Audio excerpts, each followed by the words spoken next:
அழகாய் நான் விஎஸ் பேசுகிறேன். இன்றைக்கி நம்ம பார்க்க போகிற சீரிஸ் ஒரு நேம் வந்து தி நைட் ஆஃப் தி ஏரியான்னு சொல்லக்கூடிய ஒரு ஃபுட்பால் அனிமாவோட சீரிஸ் வரையா எபிசோட் 2 அதை நம்ம பார்க்க போகிறோம். அதனால நீங்கள் நம்ம சேனலுக்கு புதுசாக இருந்தீங்கன்னா உங்களால் முடிச்சப்படணும் நம்ம சேனலுக்கு சப்ஸ்கிரைப் பண்ணி சப்போர்ட் பண்ணுங்க. அது மட்டும் இல்லாமல் கூட இருக்க பிள்ளைங்க நாள் வச்சுக்கோங்க. அப்போ தான் அப்புறம் அடுத்த வீடியோ எல்லாமே நோட்டீஸ் பண்ணுறோம். இதுக்கு முன்னாடி ஃபஸ்ட் எபிசோட் போடுவோம். கண்டிப்பாக அந்த எபிசோட செக் பண்ணாத போய் செக் பண்ணி பார்த்துருங்க. அப்போ தான் கதையை புரியும். உண்மையிலேயே பிரமாதமாக இருக்கும் இந்த ஃபுட்பால் அனிமே. பட் ஆனால் நீங்கள் கொடுக்குற சப்போர்ட்டை பொறுத்து தான் அடுத்த எபிசோட்லாம் போடுவேன். நான் இப்பயே சொல்லிக்கிறேன். சரிங்க, நம்ம கதை உள்ள போகலாமா?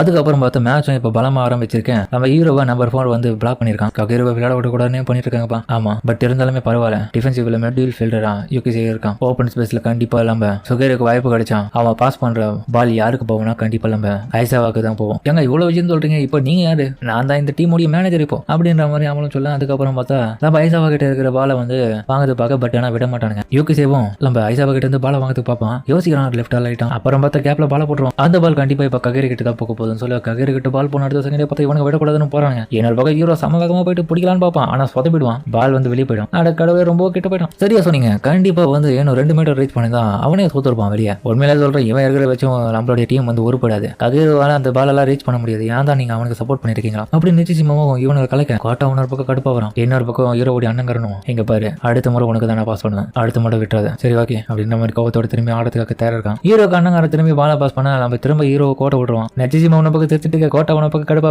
என்னப்பா அவன் ஒரு பால கூட தோல்ல எனக்கே கடுப்பாவது. கவலைப்படாத, கண்டிப்பா வந்து ஐசாவாக்கு ககேரி மேல நம்பிக்கை இருக்கு. அதனாலதான் 7வது பாலையும் அவனுக்கு பாஸ் பண்ணிருக்கான். ஹீரோ பலகட்ட முயற்சி பண்ணிட்டு இருக்கு. பட் ஆனா ஒரு கோல் கூட போடல. ககேரோ பரவாயில்லடா, அண்ணன் உனக்கே தான் பாஸ் பண்ணிட்டு இருக்கான். அவனுக்கு ரொம்ப மூச்சு வாங்குது போல. நீ வேணா சப்ஜெக்ட் வெளியே போயிடும். இல்ல இன்னும் கொஞ்ச நேரம் நான் விளையாடுறேன், எனக்கு நம்பிக்கை இருக்கு. அதுக்கப்புறம் நானும் இதே ஸ்ட்ராட்டஜி சொல்றேன். கண்டிப்பா திரும்பி ஐசாவா தன்னுடைய தம்பிக்கு தான் பாஸ் பண்ண போறோம். ஏன் இப்படி சொல்றேன்? ஏன்னா சின்ன வயசுல இருந்து நான் அவங்களை பார்த்துட்டு இருக்கேன். அவனுக்கு 2 பேரும் ரொம்ப கோஆபரேட் பண்ணாங்கன்னா யாராலையும் அவங்களை ஜெயிக்க முடியுது. திரும்பி இப்போ யூகிசிக்கவும் நடுவில் வர ஐசாவா இப்போ எந்த சைடு போட போறான்றது தெரியல. திரும்பி அதே மூவ் பண்ணி ட்ரிக் பண்ணிடுவான்னு சொல்லிட்டு அவனை தேர இருக்கேன். ஐசாவா பக்கம் நம்ம ஹீரோவை டார்கெட் பண்ணிட்டு அவனுக்கு தான் போட போறேன். குறுக்கால எத்தனை பேர் இருந்தாலுமே சரி, ஆனால் நம்ம பால் ஃபைட்டு அடிப்பான் பாருங்க. பால் கரெக்டா நம்ம ஹீரோக்கு முன்னாடி தான் பால் வருது. ஹீரோவும் விட மாட்டான் மாதிரி டே விட்டாதா அப்படின்ற மாதிரி இவனுக்கு பக்கம் போல பிடிச்சிடும் போல சொல்லிட்டு நிச்சயம் ஷாக் ஆகிறான். நம்ம ஹீரோவும் என் அண்ணன் எனக்கு தான் ப்ராஸ் பண்ணிட்டு இருக்கான். இந்த முறை நான் விட்டுட்டா ரொம்ப அசிங்கமாயிடும், கண்டிப்பா விட மாட்டேன் அப்படின்ற மாதிரி தன்னுடைய காலம் முன்னோக்கி தள்ளி பால் அப்படியே கேட்ச் பண்ணிடுவான். சூப்பர் ககேரோ ஷூட் பண்றான். அதுக்கப்புறம் பார்த்தா நம்ம ஹீரோ தன்னுடைய லெஃப்ட் காலில் ஷூட் பண்ணது தயாரா இருக்கு. அந்த ஒரு சமயத்துல திரும்பியும் அதே ஒரு நிகழ்வு, அந்த ஒரு சின்ன மோசமான நினைவுகளை யோசிச்சு பார்த்துட்டு திரும்ப பார்த்து ஹீரோ தன்னுடைய ரைட் காலில் அடிப்பான். பட் ஆனால் பால் போவாது கோலுக்கு. அவன் ஈஸியா தடுத்துருவான். இந்த பக்கம் அண்ணங்கார இதை பாக்குறான், நானும் இதை பாத்துறான். அட கடவுள், ரொம்ப க்ளோஸா வந்து தடுத்துறான். போவேன் என்னடா பேசிட்டு இருக்கேன், அது ஈஸியா காப்பாத்தின கோல் இது. ககேரு வந்து அவ்வளவு ஃபோர்ஸ் எல்லாம் அதை அடிக்கல. அவன் சரியா தான் சொல்றான். ஏன்னா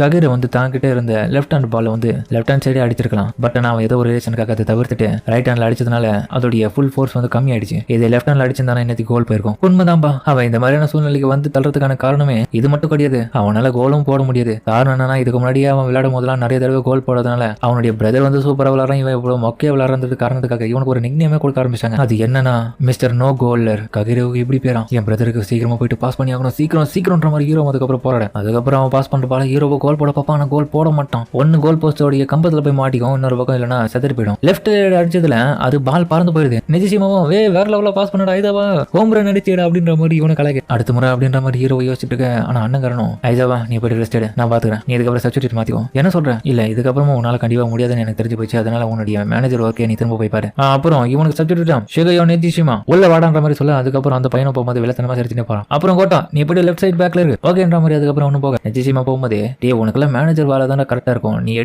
எடுத்து கொடுக்குற உதவா கரையா தான் இருப்பேன், அடிமை நாயே போய் வேலையை போறன்ற மாதிரி. அதுக்கப்புறம் அவனை கலைச்சிருக்கலாமே. அதுக்கப்புறம் பார்த்தா சாயங்காலம் இவனை கிளம்புறதுக்கு முன்னாடி நம்ம நானாவும் ககேரோ உண்மையிலே பிரமாதமா விளையாடுன இன்னைக்கு, ஆனா சோகமாயிடுவான். இதை பொடி இதுக்கெல்லாம் ஏன் டென்ஷன் ஆகுறது இல்லை, கண்டிப்பா உன்னால முடியும், நீ இதுக்கெல்லாம் ஃபீல் பண்ணிட்டு இருக்காது. யார் என்ன வேணா சொல்லட்டும், உன்னுடைய அண்ணன் பிரமாதமா விளையாடுனதுமே சரி, நீ கண்டிப்பா ஃபியூச்சர்ல மிகப்பெரிய ஆளா வரதுக்கு வாய்ப்பு இருக்கு, முயற்சி பண்ண போதும் அப்படின்னு அந்த பொண்ணு மனசுக்கு ஆறுதலா சொல்ல. அதுக்கப்புறம் பார்த்தா நம்ம ஐசாவா அண்ணங்காரனும் முகம் கழுவுற வந்து இடத்துல பார்த்தா நம்ம நிஜிஷிமாவும் ககேரோ ரொம்ப நன்றி, செகண்ட் ஹாஃப்ல என்ன கூப்பிட்டீங்க, கரெக்டா நான் கோல் போட்டேன் பாத்தீங்களா, ஆனா என்ன மன்னிச்சிருங்க, உங்க தம்பி எல்லாம் உதவாக்குற, அவனால திரும்ப டீம்ல சேர்த்தீங்கன்னா அவனால கோல் போட முடியாது, ஏமெல்லாம் நம்பி வச்சு கூப்பிட்டீங்களா பிரமாதம், அவனுக்கு சுத்தமா டேலண்ட் இல்லைன்னு சொல்லிட்டு இவங்கிட்டே வந்து சொல்லிட்டு இருக்கேன். ஆனா அதுக்கப்புறம் பார்த்தா அவனும் எங்க பாரு நிஜிஷிமா இச்சிகாவா வரவேற்கும் தான் உனக்கு இந்த இடத்துல வேலை, அவன் வந்துட்டானா இதுக்கப்புறம் நீ வெளியே போக வேண்டியதான். அப்பனா அவன் திரும்ப வந்துருவானா, அவன் வந்தானா நான் டீம் விட்டு வெளியே பண்ணுவான். ஆனா இன்னைக்கு ஸ்கோர் பண்ணது யாரு, என்னடா அவர்கிட்ட ஓவரா பேசிட்டு இருக்கிற மாதிரி பார்த்தா பின்னாடி வந்துடலாம கோட்டாவை போட்டு அடிக்கிறான் அவனை தலைமையிலே.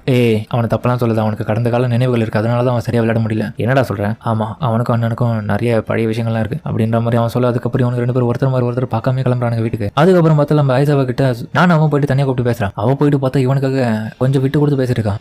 ஏன்பா இப்படி பண்ணிட்டு இருக்க, உன் தம்பி தானே, அவன் நல்லா தானே விளையாடுவான், அவனுக்கு ஏன் இப்படி நீ பேசிட்டு இருக்குன்னு புரியல, அவனை மேட்ச்ல சேர்த்துக்கோ, அவனுக்கு நிறைய விஷயத்த சொல்லி விடு, நீ ஏன் இப்படி பண்ண, எப்படி அவன் இன்னமும் கத்துப்பான், அவன் நல்லா தானே விளாட்றான், அவன் மேனேஜர் பொறுப்புலாம் இருந்து செய்யுது எனக்கே ஒரு மாதிரி இருக்கு அப்படின்ற மாதிரி பேசுறது. இன்னொரு பக்கம் பார்த்து ஹீரோவை இவங்க பேசிட்டு இருக்க விஷயத்தை பார்த்துட்டு ஒட்டுக்கிட்டு இருக்கான். அவனுக்கு நிறைய பேர் தடையா வளர்ந்தாங்க, எப்படி அவன் ஸ்கோர் பண்ணுவான், அவனால முடிஞ்சளவுக்கு தான் போறானா, நீ அவனுக்கு இன்னமும் நல்லா சொல்லி கொடுத்தீங்கன்னா கண்டிப்பா நல்லா பிராக்டிஸ் பண்ணா கத்துப்பாங்க. ஆனா அவனும் முடிஞ்சு போன மேட்ச் அதை பத்தி பேசி பிரயோஜனம் இல்லை. அவனுக்கு நான் பல கட்ட வாய்ப்புகளை கொடுத்தேன், இருக்கிற வாய்ப்பை பயன்படுத்தி தெரியாதவன் திரும்பவும் மேனேஜர் வேலைக்கு போறது தான் லாக்கின்றது எனக்கு தெரிஞ்சு போச்சு. அதனால இன்னமும் நிறைய விஷயத்தை பார்த்து கத்துக்கிட்டோம், பொறுமையா கத்துக்கிட்டோம். கண்டிப்பா அவன் இருக்கிற ஒரு 0 தான் இருப்பாங்க. அவங்க கிட்ட ஸ்டாமினா அப்புறம் ஸ்கில் எல்லாமே ரொம்பவும் லேகா இருக்கு. ஃபுட்பால் விளையாடணுன்றது மனசுக்குள்ள இருந்து ஆழமா வரணும், அவனுக்கு அந்த விஷயம் தெரியல அப்படின்ற மாதிரி அவன் சொல்றது கேட்டுட்டு அதுக்கப்புறம் கிளம்ப. இன்னொரு பக்கம் பார்த்தா நம்ம கக்கேரோ இந்த விஷயத்தெல்லாம் கேட்டு ரொம்ப சோகமாயிடும். அந்த பொண்ணு பார்த்தா டே இதெல்லாமே கேட்டுனதியா, ஃபீல் பண்ணாதடா அவங்க அண்ணன் இப்படி சொல்லிட்டான்றதுக்கு கண்டிப்பா நீ பெரிய அளவு வருவடா, கண்டிப்பா முயற்சி பண்ணுற மாதிரி சொல்ல. பரவாயில்ல, எனக்கு எந்த விதமான பிரச்சனையும் இல்லை, நான் என் வேலையவே பழைய மாதிரி போய் பாக்குறேன் அப்படின்ற மாதிரி கிளம்பணும். அதுக்கப்புறம் பார்த்தா வீட்டுக்கு வரேன். வீட்டுல பார்த்தா நம்ம ஐதாவோடைய பேரண்ட்ஸும் என்னடா நானா வந்து மேனேஜரா மாறிட்டாலுமே, அந்த பொண்ணு வர கியூட்டா இருக்கலாமே, உண்மையாவா? அப்படிலாம் கிடையாது, உண்மையிலே தெரியுது. அப்போ இந்த பொண்ணை இவனுக்கு ரொம்பவும் பிடிச்சிருக்கேன். ஏன் அப்படி பேசுறீங்க தங்கச்சி கரியும் அண்ணா இப்படிலாம் சொல்லாத. உண்மையிலே சொல்ல போனா இவனுக்கு சின்ன வயசுல அந்த பொண்ணை ரொம்பவும் பிடிக்கும், நம்ம கிட்ட தான் கதை விட்டு கிடக்குறான். நான் சொல்றது என்ன தப்பு தப்பா, நீ அப்பா அதெல்லாம் பார்த்தேன். அதுக்கப்புறம் அண்ணன் வீட்டுக்கு வர, வீட்டுக்கு வந்த பிறகு பார்த்து இவன் ஒரு பக்கம் கிளம்ப. என்னடா பிராக்டிஸ் முடிச்சிட்டு வந்துட்டியா? ஆமா. அதுக்கப்புறம் ஹீரோவும் திரும்பி பார்க்க வந்திருக்கான். அந்த இடத்துக்கு பார்த்தா ஏதோ ஒரு ஜெர்சி போட்டு வந்திருக்க. வா உனக்காக தான் காத்திருந்தேன். என்ன இன்னைக்கு விளையாடலாமா? நீ யாருன்றது தெரியல, பட் நான் கூட நைட் டைம்ல விளையாடுறது எனக்கு ரொம்ப பிடிச்சிருக்கு. இது என்ன?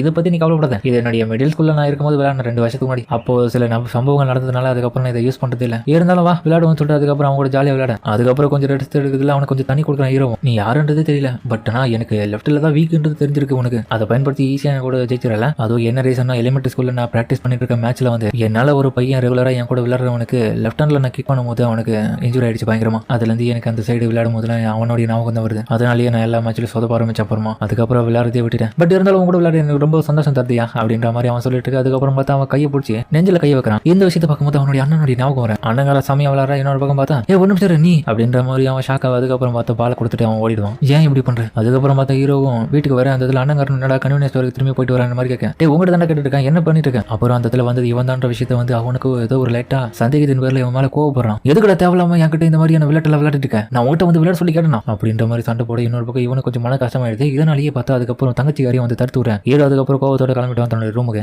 ஹீரோ ஒரு பக்கம் நைட்ல இந்த விஷயத்துல யோசிச்சு பார்ப்பான். அவனுக்கு பார்த்தா திடீர்னு ஒரு கனவு வர. வேர்ல்டு கப் மேட்ச்லயே பார்த்தா இவனும் தன்னுடைய தம்பிக்காரனும் சேர்ந்து ஒரு மேட்ச் விளையாடுறானுங்க. அதெல்லாம் இவனுக்கு தான் ஜெயிக்கிறானுங்க. தங்கச்சிக்காரையும் மறுநாள் காலையில வந்து இவன் எழுப்பேன். டே என்னடாச்சு? நான் நல்லா தான் இருக்கேன். ஆமாடா நீ என்னமோ கோவப்பட்டு கோவத்திலேயே இருப்பியோன்னு நினைச்சேன். நேற்று வேற அவங்க கூட சண்டை போட்டான். அதுக்கப்புறம் அவனும் வந்து கீழே உட்காந்து சாப்பிட. தம்பிக்காரங்க அவன் ஸ்கூல்ல கிளம்பிட்டேன். அதுக்கப்புறம் ஹீரோ காமிக்க என்னடா டே நாளே சரியில்லைன்ற மாதிரி பார்த்தா ரோட்ல உட்காந்துட்டு இருக்கான். சைக்கிளோட டயர் பஞ்சர் ஆயிடுது. அதுக்கப்புறம் அண்ணங்காரன் வந்ததுக்கு வரேன். என்னாச்சு? என்னுடைய டயர் பஞ்சர் ஆயிடுச்சு அப்படின்ற மாதிரி. அதுக்கப்புறம் பார்த்தா அவனுடைய பேக் எடுத்துக்க அவனும் வச்சுக்கினேன். இவனை ஓட விட்டுட்டு அவன் பாட்டு சைக்கிள் ஓட்டின்னு வரேன். 2 பேரும் ரொம்ப என்ஜாய் பண்ணிட்டு இருக்காங்க இந்த விஷயத்தை. அண்ணங்காரனும் டே இந்த விஷயத்துல நம்ம சின்ன வயசுல பண்ணிருக்கோம். ஆமா நீ எப்பவுமே என்ன ஓட விடுவதானே அப்படின்னு கடந்த கால நினைவுகளை யோசிச்சு பார்த்துட்டு அவனுங்களை பேசிட்டு வர. ஒரு கடத்தில் பார்த்தா நம்ம ஹீரோவும் அவங்ககிட்ட மன்னிப்பு வைக்கிறான். என்ன மன்னிச்சிருந்தான், நான் உங்ககிட்ட ரொம்ப கோவப்பட்டுட்டேன். பரவாயில்ல கொக்கேரோ, இங்க பாரு ஒரு ஃபீல்டுல நீ ஒரு கிங்கா இருக்கனா எப்பவுமே பழச நினைச்சு இது பண்ணக்கூடாது. உனக்காக ஒரு டீம்மேட் அந்த இடத்துல பாயிண்ட்டுக்காக வெயிட் பண்ணிட்டு இருக்காங்க, அதனால அதையும் விட்டு கொடுக்க கூடாது. என்ன பொறுத்த வரைக்கும் நான் ஒரு நைட்டா என்னுடைய ஃபீல்டு என்னுடைய ஏரியா என்னுடைய கண்ட்ரோல்ல தான் என்னுடைய பால் இருக்கணும். அது போல நீயும் உன்னுடைய ஃபீல்டுல யோசி, நீ தான் அந்த இடத்துல நைட்டாக இருக்கணும் இல்ல கிங்காவும் இருக்கணும். நீ சொல்றது உண்மைதான்ற மாதிரி. அதுக்கப்புறம் அவனுக்கு பேசிட்டு இருக்க. திடீர்னு பார்த்தா அந்த இதுக்கு ஒரு ட்ரக்கும் கட்டுப்பாடு இருந்து சரியா இவனுக்கு எமோஷனா பேசிட்டு இருக்க சமயத்துல பார்த்தா வந்து இவனுக்கு 2 பேரும் மேலேயும் மோத வர.